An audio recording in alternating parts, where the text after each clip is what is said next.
Good morning. My name is Maria Erdman and I'm a Clavichord teacher at the Music Academy in Poznań. Today we have a nice opportunity to present an open lesson. We will be working on a French suite by Johann Sebastian Bach, the suite number 4, E-flat major.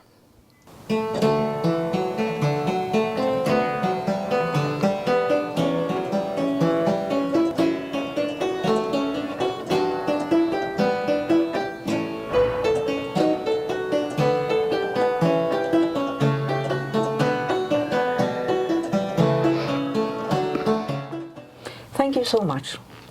We've been working with Monika, who is studying here at her master degree first year, that meaning the 4th year with me.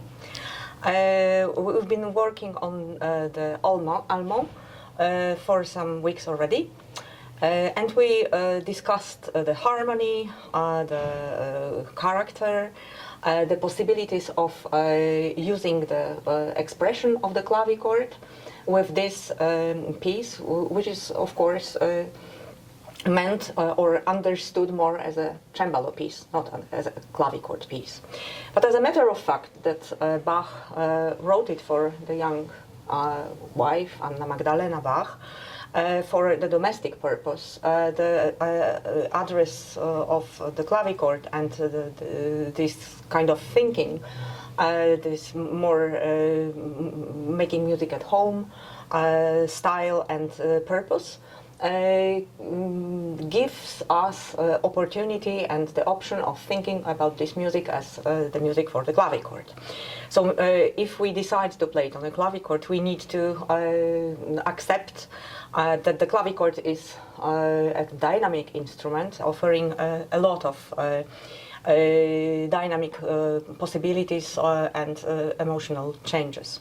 In general, Bach in all the French suites, his French suites, puts the galant style and galant way of thinking in the first place, which is also corresponding to the clavichord very much.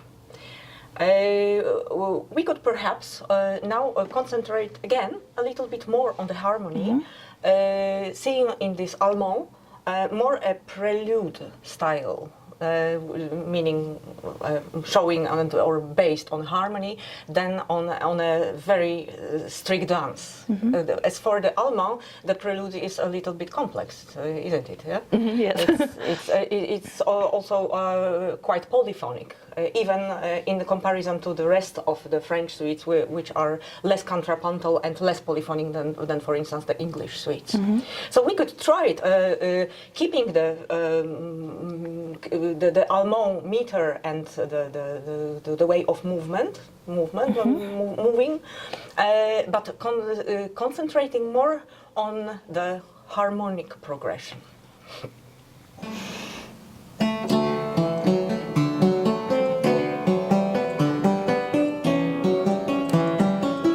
Resolution and more.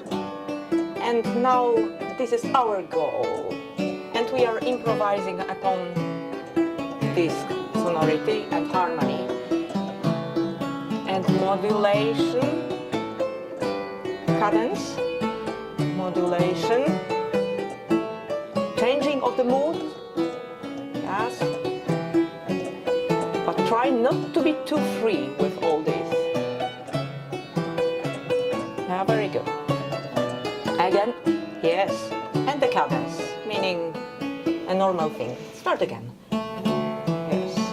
A little bit more about just the sonority and color. The next step, resolution. This is not more. Yes, that now is more. Yes, and now we are. Yes, our. Remember the.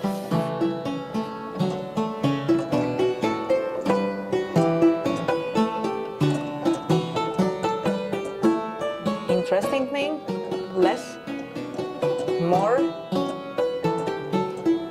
And continue.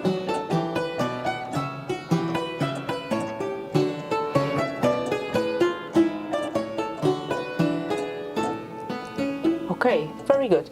I think in this kind of texture, musical texture, is quite vital and important for the performer to distinguish between the groups, the motifs, which are just the plain exposition of the harmony, and those which are a little bit more melodic, dramatic, or as we very well know from his inventions and what he said in the preface to Inventions, showing the difference between consonances and dissonances. So I think that the understanding of the dissonance makes the whole work actually in this piece. What do you want? What do you think? Yes, I agree. I think the dissonance makes a really important role in this piece. Yeah, otherwise we get something which is a little bit too schematic, and I would not play it just having in mind just the allemand movement. We need a little bit more things. And the clavichord, which is a very polyphonic instrument, offers also us the opportunity to show more of the middle voice, for instance, yeah, and play with it a little bit. We can actually go on and go to the other part.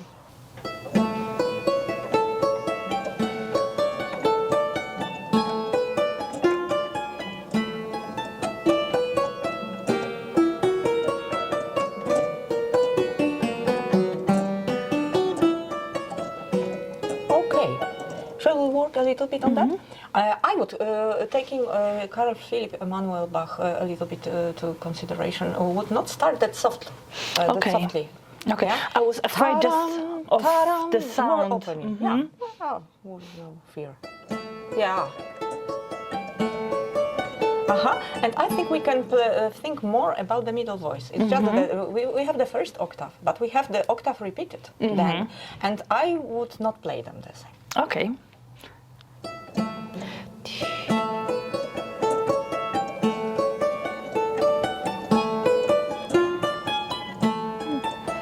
Here we need to be very careful with this, yeah, because we're out of tune. This, yeah, we mustn't make it out of tune.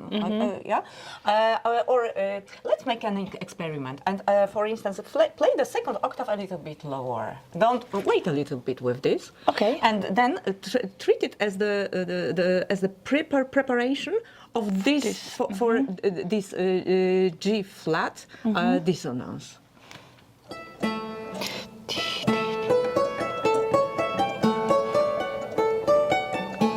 Much, yeah. But you see, you are building something here this way, yeah. This is it helps building that. So try it again. Not too much. Yes. And resolution T and B is very important. Resolution. And here you see what do we have? Ta da ta dam param param param. Param param param, tirarara.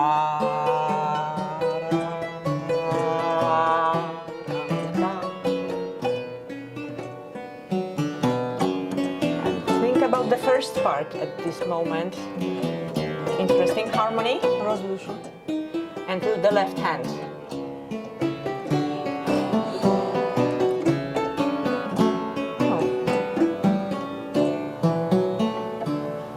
Very nice. I would also go with this syncopation. I would be a little bit more demanding with that. Meaning, think of ordering, of making a very strict order to which group this kind of note belongs to. Tam ti ta ta ra, tam ta tam, for instance. Yes, it's just one of the ideas. Because with Bach, I think one of the main difficulties in Bach and the very important musical feature is that Bach tends to look like too schematic. And if we keep it a little bit like that, enjoying what is written, On the clavichord, it's not enough. Okay. Yeah? We need much more structure and our decision about how to present each motif. Because all the motifs constitute longer phrases, and Bach writes very long phrases out of very well-written motifs. Yeah? This kind of details would be maybe welcome more.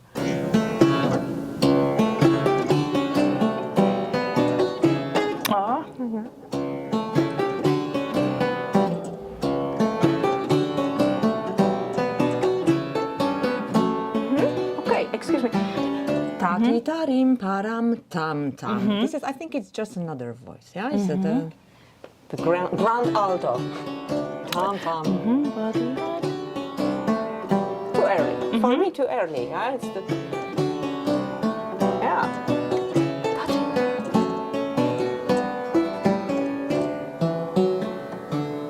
Very good. Then we discovered that actually in the whole piece, which is here presented as the 4 groups of 16 notes, yeah, in one bar, we have different voices. We do have different organization of what is happening. Yeah, so it never gets schematic. I think it's actually a good idea. Yeah, to have a key to present Bach in a non-schematic way, because it's it's complex enough to make us a little bit stiff about this kind of things. Of course, in case of repeating the parts, we can add some ornaments, but we also have to be very careful with it. Yeah, and we all need to remember that what is already in the score, this is already an ornament. All right, perhaps it's the one of the cases that many things are left to the good taste, and no one knows what it's a good taste, and particularly nowadays it's quite tricky. Okay, we can go to the other movement, to corrente.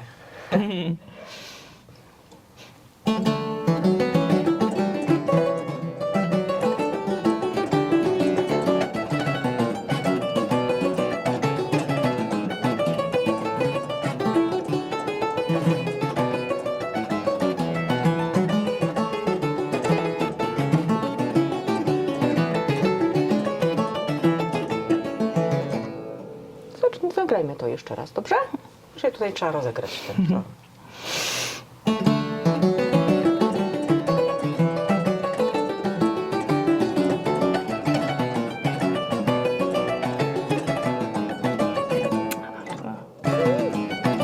Państwo zacznie jeszcze raz.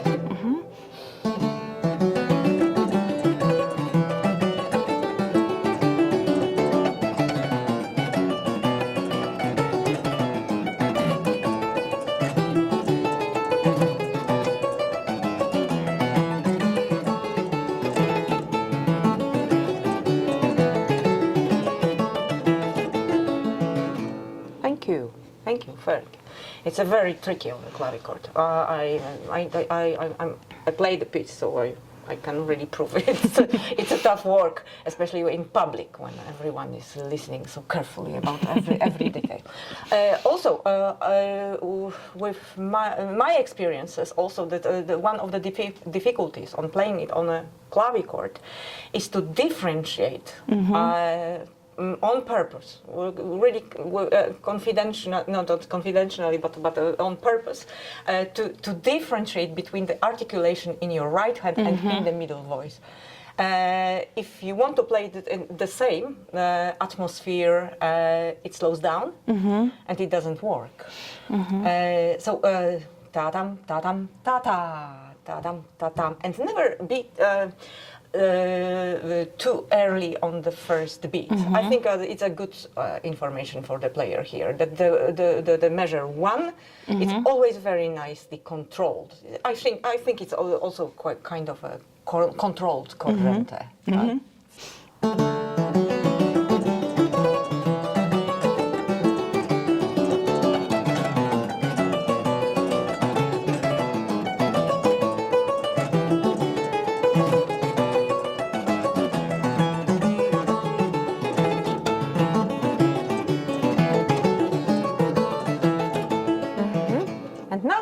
sharpen your middle voice and the bass a little bit, but also keep in mind that it should be singing, but not without any freedom in your left hand.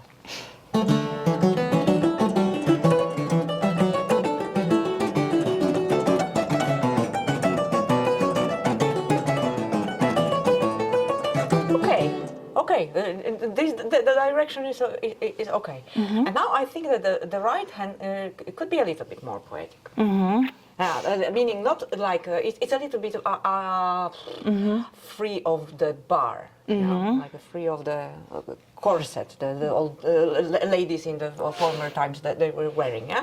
Da-dam, ta-da-di-da-di-da-da-da-tam, ti-da-da-da-di-da-di-da-di-da-di-da-da-tam, pa-da-di-da-da-tam, da-da-di-da-di-da, da-da-di-da-di-da-da-da-tam, di-da-di-da-di-da. Try, experiment a little bit with it. And the first one should not be that okay. Ta-da, ta-da, ta-da. Longer. The first be longer.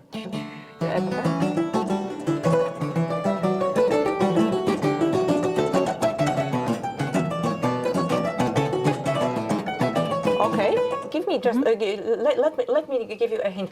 How many voices do you hear in your right hand? In right hand? Yeah. How many voices? It's not just one voice. Yeah? I think it should be at least two. At least two. Yes. Two. So consider it more or less as a dialogue.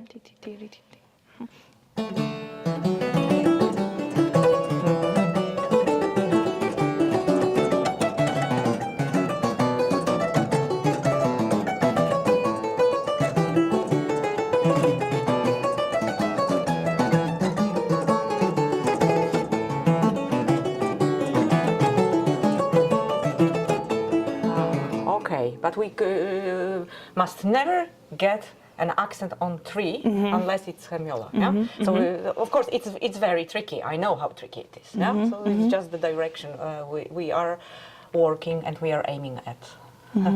Thank you. Just one thought about the sound production here, which is actually essential at the beginning. Yeah, in order to avoid this kind of thing. Yeah, we just must remember we are on the clavichord.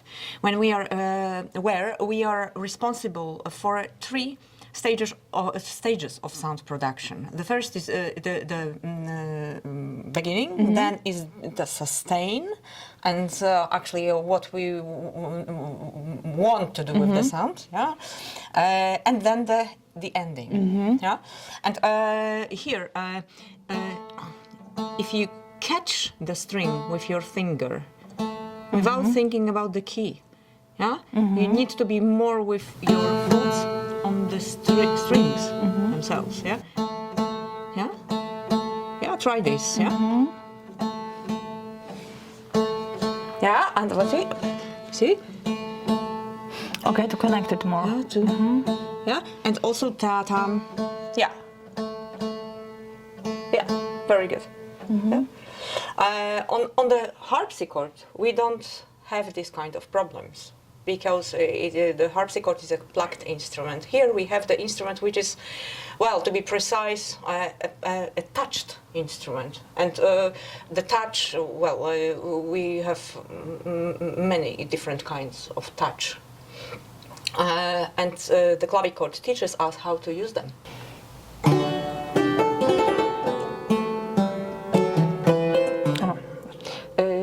Accent. Let's start together. Okay, not like a dee-dee, yeah.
Thank you very much. Very beautiful.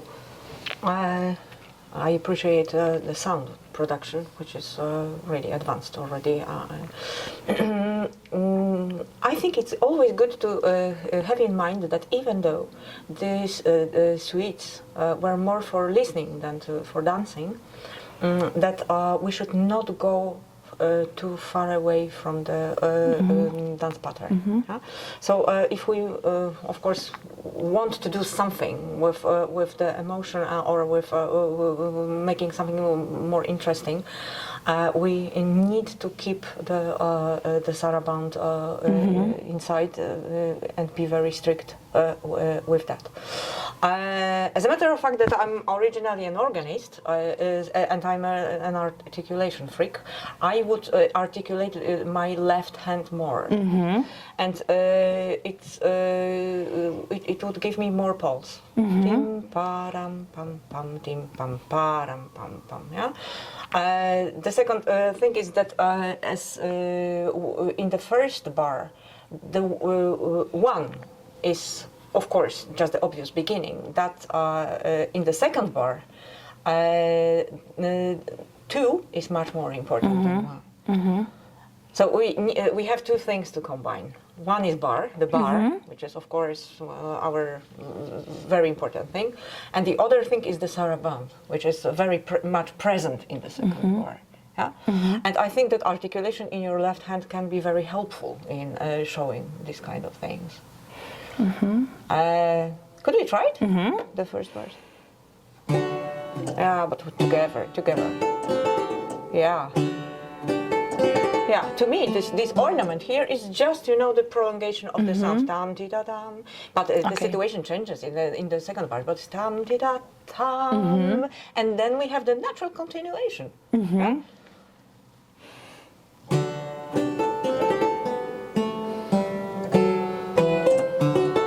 Yeah, and the natural crescendo. Yeah.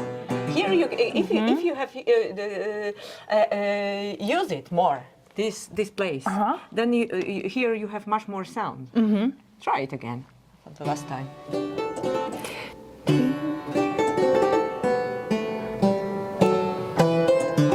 Yeah, but I not made here. an accent. But Yes. not here. But not here. We don't need this place to get swollen. But yeah.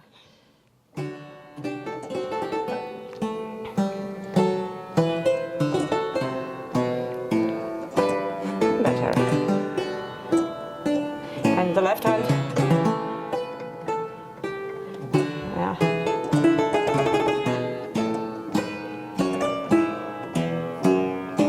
1, 2, 3. Yeah, for me the 3 was too loud. Okay. And I think we don't need it. Pam pam pam pa parari. Yeah, of course, it's just a harmony, but also a very interesting harmony. Actually, Bach changes harmony. Okay? This is not the same harmony. Yeah, yes, this is the coulet, the same coulet as here.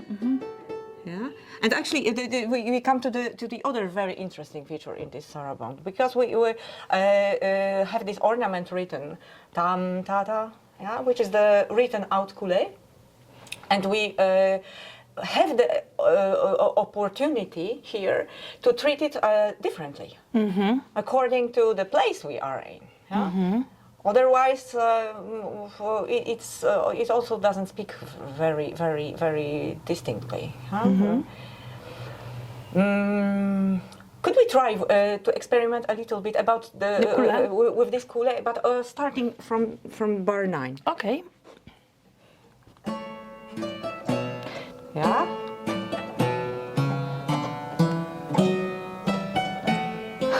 And what about this? This direction?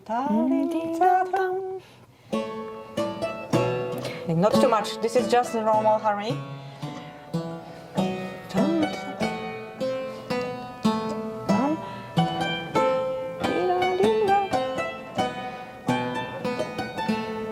And F minor, which is very sad. And I think here it's a little bit like in the air, hanging somewhere.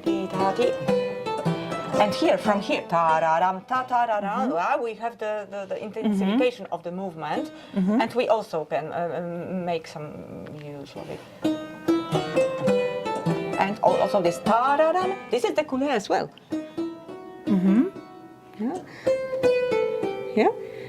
One can, while practicing, give it a try like this. Yeah. Well, the sound of the clavichord is so short, especially in this area. Yeah. Well, but without losing the tempo, of course. Well, Too much. Yeah. It's a little bit unfair. And